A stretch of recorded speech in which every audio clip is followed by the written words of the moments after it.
当初美国政府以危害美国国家安全为由明抢 TikTok， 抢不了就要求下架。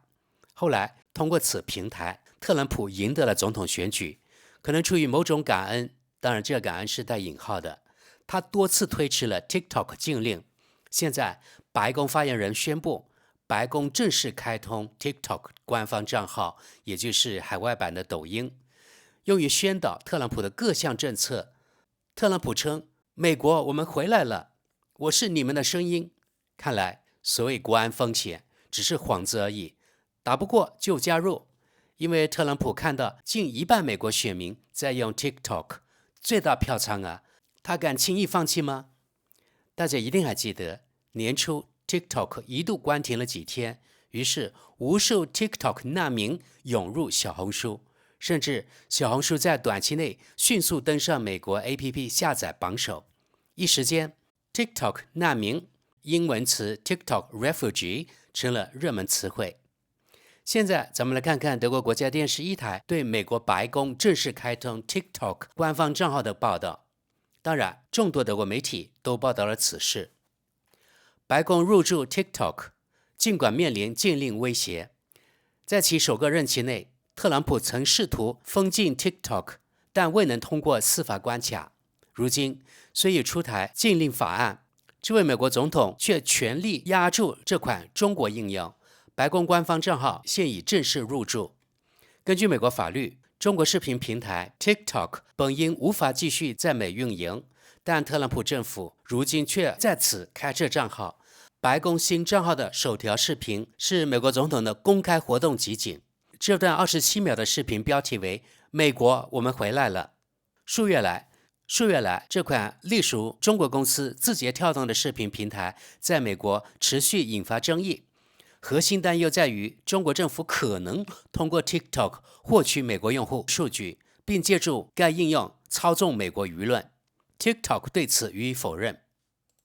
特朗普多次延长最后期限。今年1月，特朗普就职第二任期前夕，美国生效的法案要求中国母公司出售 TikTok 业务，否则将面临禁令。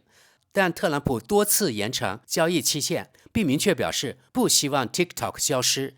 当前出售期限将截至9月中旬。年轻用户群体中 ，TikTok 当前受欢迎程度远超 Instagram 或 Facebook 等美国企业运营的社交平台。德国总理也有账号。特朗普发言人莱维特表示，本届政府致力于通过尽可能多的渠道和平台，向民众传达特朗普总统为美国创造的历史性成就。TikTok 在其他西方国家同样存在争议，但在德国，联邦议院及总理莫尔茨均设有官方账号。根据德国时代报报道，目前 TikTok 拥有超过 1.7 亿美国用户，光关注特朗普的用户就超过 1.1 亿，相当于1/3的美国人订阅了他的频道，可见对于选举来说 TikTok 这个平台有多重要。目前美国已有24个州对 TikTok 提起诉讼，理由是 TikTok 危险及有害，使青少年上瘾，影响心理健康。现在咱们看看网民是怎么评论的。这是德国国家电视一台 X 平台上关于此报道的评论。第一条评论：这并不矛盾。亲爱的德国电视一台每日新闻朋友们，继续往下。好家伙啊，这下可要热闹了。再往下，都半斤八两，对大多数人来说，被中国人还是被美国人监视根本无所谓。这位网友歪楼了，他说德国电视一台每日新闻对小椅子针对巴勒斯坦人种族灭绝的真相掩盖负有同谋责任，你们真可耻。继续往下，你们的宣传拙劣到偶尔竟能产生非自愿的娱乐效果，佩服你们呢。再往下，顺便说一句，你们这些记者都是人渣。我们看下面这个贴图很有意思， FCK 大家都知道是什么意思对吧？我就不说了，因为在这里呢不能说。下面的3个字母 ARD 是德国电视一台的缩写，表明啊这位网友有多痛恨此类德国国家媒体。好，接着我们来看看德国《时代报》上的网民评论。第一条评论：但愿他们能为 J.D. 万斯、美国副总统、国防部长何克塞斯和国家安全顾问沃尔茨以及拉特克利夫等人安排专项简报，可千万别把 TikTok 当成 Signal 加密通讯的替代品。德国知识点评：这里估计是讽刺当时这帮人开会时没有什么保护措施，他们也不知道怎么保护，而泄露了开会内容的尴尬丑闻。下一则：世界需要更多白宫舞蹈视频，或许德国总理梅尔茨也该用 TikTok 来提升在年轻人中的受欢迎度。下一则：报道中提到，唐纳德·特朗普曾以国家安全为由欲封禁 TikTok， 如今白宫却亲自入驻该平台。这位网友评论道：换种说法，谁还在意他昨天说的那些蠢话呢？再往下，根据美国最高法院裁定， TikTok 甚至对国家安全构成威胁。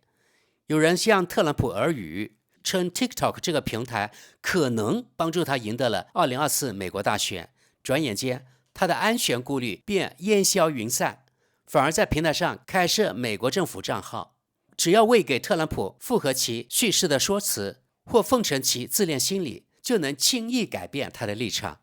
普京正是运用此策的高手。你若当选总统，我们绝不会开启乌克兰特别军事行动。我们确认2020年大选结果确遭窃取。而当普京未立即同意停火时，特朗普便放弃先前高调宣布的制裁，甚至认为停火已非必要，实则纵容俄军持续轰炸乌克兰，拖延普京本无意进行的和平谈判。特朗普绝非国际政治舞台上可靠的参与者，他只是谁最阿谀奉承就附和谁。而梅尔茨此刻正练习阿谀奉承之术。唯一的问题是，梅尔茨是否意识到他对特朗普的卑躬屈膝，相比普京的奉承外加可能的交易，实则胜算更低。再往下，将 TikTok 替换为脸书、推特、X 或真理社交，将美国的换成欧洲的，美国换成欧洲，但即便两者行为相同，也绝非同一回事。下一则 ，TikTok 与特朗普，这标题啊真够劲爆，也许能赚不少评论和点击量呢。下一则，在德国这种事根本无需讨论，因为大部分民众几乎不用社交媒体。这里主导的信息来源始终是德国国家电视台。好，咱们看看德国《世界报》的网民评论。第一条评论：今天这样，明天那样，总是怎么合适怎么来。继续往下，这再次表明特朗普有多么灵活多变，却又务实，我喜欢他。再往下，这家伙恐怕是有种内在驱动力，非要让自己成为全世界的笑柄。我们再往下，特朗普掌握着战争与和平的权利，统领全球最庞大的军队，如此要职，岂能让一个缺乏教养、身负34项重罪指控的作秀者担任？下一则，科学证实，如此渴求关注是严重自卑情节的症状。特朗普值得怜悯，他的国家乃至整个世界也如此。最后，咱们看看奥地利标准报网友对此事的看法。第一条评论：啊，太好了！这下我们终于能期待得到平衡且精心编排的信息了，太棒了！接着往下，幸好 TikTok 在美国要被封禁了，这是肯定的。再往下，我记得很清楚，那是2013年、2014年，我刚成立的小初创公司，急需公关宣传。当时每周工作7天不间断，多次给标准报写信询问能否报道我的故事，这会对我有很大帮助。可惜石沉大海，如今白宫放个屁，标准报却追着报道根本不需要公关的对象。唉。这位网友跟帖：您的初创公司和白宫同等重要吗？再往下，美国政府的宣传机器扩大了。下一则，美国政客们早就在 TikTok 上活跃了，不管是共和党还是民主党，无论是特朗普本人，还是贺锦丽或加文·纽森等等等等。再往下，当然了，在事实无关紧要的地方，总少不了这位总统大人。再往下，终于有个靠谱渠道满足特朗普的表达欲了。咱们继续。特朗普政府致力于宣传特朗普总统为美国人民创造的历史性成就，连纳粹宣传家戈培尔都望尘莫及。再往下，打不过他们就加入他们吧，这是特朗普对憎恨媒体的又次辉煌胜利。下一则，当最愚昧的无产阶级和新权贵攫取权力时，就会发生这种事。继续往下，蠢蛋进化论。我刚听了亚历山德罗·巴贝罗的播客，此人可能是意大利最受欢迎且知名的历史学家。他提出，从历史视角看，民主等于繁荣和平，非民主等于战争苦难的教条根本站不住脚。我正用这个观点自我安慰，好歹能撑多久是多久，因为这种局面迟早难以为继。再往下，我早预料到了美国政府会买下美版 TikTok 当宣传渠道用。下一则，这位女发言人的沟通风格活脱脱是朝鲜金正恩指点江山的翻版。下一则，没错，他们在 TikTok 上搞宣传渠道之前，却把白宫官网上所有政治相关数据和信息都删了，大部分都替换成了垃圾内容。可悲的美国啊，竟被总统这样愚弄。下一则，在我看来，他和目标受众在智力水平上倒是在一个水平了。接着往下，白宫及特朗普周遭的水平越来越可悲，用 TikTok 取代大学级别的实事求是。好，咱们看最后一条评论。TikTok 短视频最配得上它及其支持者的注意力持续时间。好的，各位，看来没什么人能理解白宫在 TikTok 上开通官方账号。